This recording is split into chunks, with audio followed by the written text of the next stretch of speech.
Et puis aujourd'hui, effectivement, avec maintenant que ça c'est un peu plus, enfin qu'on connaît plus les stablecoins, il y en a qui se sont effectivement rendus compte que c'était des moyens de paiement internationaux plus efficaces que ceux ceux qu'on utilise, c'est-à-dire quand on paye avec nos comptes bancaires, parce que bon, en particulier quand on est une petite structure et encore pire quand on est un particulier,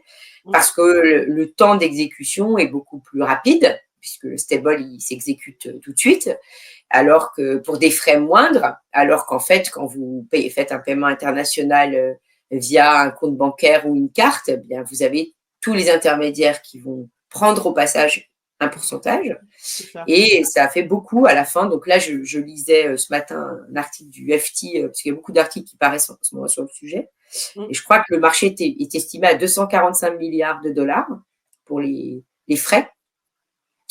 de paiement internationaux et que le principal de ces frais, ce sont les banques qui les capturent. En fait, hein, c'est elle la plus grande qui fonctionne le plus et que par conséquent, bah, le stable, il est très concurrentiel de ce point de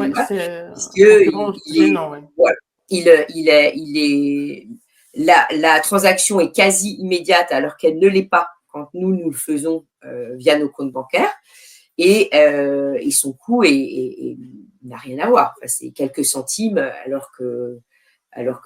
dans les paiements physiques, pour celui qui a déjà fait un paiement, il sait très bien que c'est au moins 10 à 20% de la transaction. Enfin, ça va, voilà, moi,